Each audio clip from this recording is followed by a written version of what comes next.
इच्छा क्यों पूरी हो मन की, एक दूसरे से न मिल सके, यही विडंबना है जीवन की। इस तरह की समस्या उन्होंने अपने यहाँ पनपाई या अपने यहाँ उपजाई। अब इसका जो समाधान है वो हमारी सांस्कृतिक चेतना में बहुत ठीक से मिलता है, और पंडित जी अपने लेखों में, भाषणों में, किताबों में उसका बहुत ठीक तरीके से उल्लेख कर रहे हैं, बहुत अच्छे से उल्लेख कर रहे हैं। कुछ लेख जो इधर मैंने पढ़े पिछले कुछ सालों में, या कुछ पुस्तकें उससे गुजरते हुए, उनका एक लेख आप पढ़िएगा उसको, प्रकृति, संस्कृति और विकृति। एक उनका लेख है धर्म धारण से है, एक उनका लेख है भारतीय संस्कृति या भारतीय जीवन पद्धति आज भी मार्गदर्शन कर सकती है। कभी राष्ट्र धर्म में छपा, पांचजन्य में छपा, ऑर्गेनाइजर में छपा, टाइम्स ऑफ इंडिया में उनके ढेर सारे लेख छपते थे।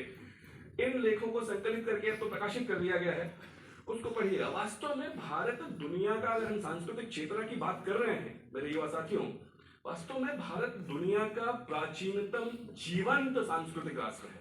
सारी सभ्यताएं, संस्कृतियां जो हमारे साथ थी, हमारे कंटेम्पोररी पीछे की थी, हमसे बात की थी, वो समाप्त हो गई। इतने सारे झंझावात झेलने के बाद कभी सोचिएगा कि भारत आज भी जीवित कैसे है, भारत आज भी जीवंत कैसे है। केवल एक कारण है, क्योंकि यजुर्वेद घोष कर रहा है सा प्रथमा संस्कृति विश्वारा। हम वो हैं जिन्होंने दुनिया को संस्कृत का कहना पढ़ाया, हम आज की संस्कृति नहीं है। जब पश्चिम, स्वामी विवेकानंद इस बात को बहुत अच्छे से लिखते हैं एक जगह, वो कहते हैं कि जो पाश्चात्य जगत है जब निलहे का जीवन जी रहा था, जब वो जंगली जीवन जी रहे थे, तब हमारे यहाँ वैदिक ऋचाएं गूंज रही थी। तब हम उद्घोष कर रहे थे माता भूमि पृथिव्याम पुत्रोहम, ये भूमि हमारी माँ है और हम इसके पुत्र हैं। तब हम उद्घोष कर रहे थे क्रीडनतो विश्वमार्यम, कि हम पूरी दुनिया को आर्य बनाना चाहते हैं, पूरी दुनिया को श्रेष्ठ बनाना चाहते हैं। तब हम कह रहे थे हम निजा परो वेति गणना लघुचेतसाम उदार चरितानांतो वसुधैव कुटुंबकम, कि मेरा है तुम्हारा है बेकार की बातें हैं। हम तो पूरी दुनिया को ही परिवार मानते हैं, पूरी दुनिया को परिवार कहते हैं। ये उद्घोष हम तब कर रहे थे जब वो अभी जंगली जीवन जी रहे थे। और इतने लंबे संघर्ष के बाद भी पंडित जी इसको बहुत जबरदस्त स्ट्रेस देते हैं।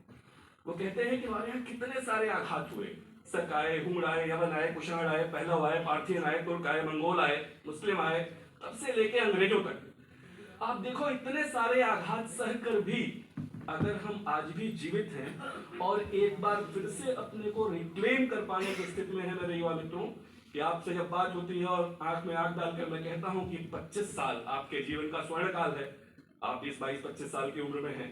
जब आप हम लोगों के आसपास आएंगे, जब मैं अभी 50 का नहीं हूं, लेकिन जब आपके हमारे आसपास आप पहुंचेंगे तो ये देश जो है फिर से विश्वगुरु बनने की ओर अग्रसर हो रहा होगा, या विश्वगुरु के रूप में फिर से स्थापित हो रहा होगा। अगर हम फिर से ये कहने की स्थिति में आ पा रहे हैं तो इसके पीछे केवल हमारी सांस्कृतिक चेतना है, केवल हमारी वही अक्षुण्ण संस्कृति है जो इतने आघातों को सह के भी मिटी नहीं, वो जिंदा रही, चलती रही। वास्तव में ब्रिटिश काल में, मैं इतिहास का विद्यार्थी हूं, इतिहास और संस्कृति का, ब्रिटिश काल में हम पर ढेर सारे इस तरह के आघात किए गए। एक कल्पना कही गई कि साहब भारत तो कभी एक राष्ट्र था ही नहीं, ये तो कभी एक राष्ट्र रहा ही नहीं है। मैं एक टीवी चैनल पे था, लगातार मैं 3 साल से लगभग ढेर सारे जो नेशनल डिबेट्स हैं नेशनल टीवी पे, उसमें शामिल होता हूँ। उस्मान रहमानी साहब ने एक ऐसी ही बात की जिनके साथ नुपुर शर्मा का विवाद हुआ था राष्ट्र में। मैंने उनसे यही बात कही, मैंने कहा साहब इंडियन सबकॉन्टिनेंट जैसी जो संकल्पना है वो आप जैसे लोगों की ही शायद नहीं है। वहां ये कहा गया कि it is a set of at least 16 nationalities, ये कम से कम 16 राष्ट्रीयताओं का समुच्चय है, जोड़ भर दिया गया है। ब्रिटिश इंटेलेक्ट ने इसको बहुत ठीक से इनकलकेट करने का प्रयास किया, बहुत ठीक से हमारे अंदर डालने का प्रयास किया। 1857 के महासमर के बाद जब उनको लग गया कि अब बहुत दिन चलने वाले नहीं हैं हम, तो 1883 में जे.आर. सीले, उनका एक बड़ा थिंक टैंक है, वो लिखता है कि भारत केवल एक भौगोलिक इकाई भर है, यहाँ राष्ट्रीय भावना जैसी कोई चीज है ही नहीं। 1884 में जॉन स्ट्रेची, कभी जाके उस भाषण को पढ़ना मेरे युवा मित्रों। मुझे लगता है कि मैं बार बार आह्वान करता हूं अपने युवा मित्रों का कि पढ़ने की प्रवृत्ति बनाइए। हिंदी समाज पढ़ता नहीं है, एक समस्या ये अब होती जा रही है या है। यद्यपि इस बार की पुस्तक मेले को देख के एक बार फिर से ये लगा, अगर केवल सजाने के लिए घर पे नहीं हमारे युवा उसको खरीद के ले जा रहे हैं, तो शायद अब पढ़ने का भाव ज्यादा जग रहा है, और अभी भी कागज से पढ़ने का भाव, इतने सारे चीजें होने के बाद भी। 1884 में जॉन स्ट्रेची कैम्ब्रिज में एक भाषण देता है, उसको पढ़िए, कितनी बकवास बातें उसमें करता है वो। कैम्ब्रिज में एलुमनाई मीट है, और वो कहता है कि साहब भारत न कभी एक था, न है, न कभी एक होगा। इससे बड़ा झूठ कुपलैंड एक उनका थिंक टैंक है।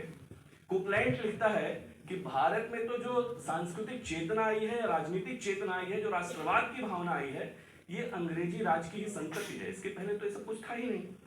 इससे बड़ा बकवास कुछ नहीं हो सकता। पूरे दुनिया के एकेडमिया में उठा के देख लीजिए, इससे बड़ा झूठ कुछ नहीं हो सकता। हम लगातार ये कह रहे थे।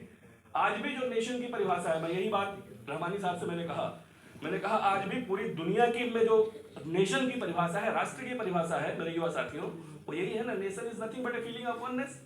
राष्ट्र कुछ और नहीं, एक होने का भाव है।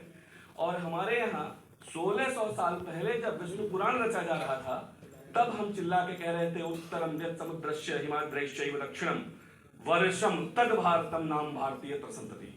यानी समुद्र के उत्तर ऊपर और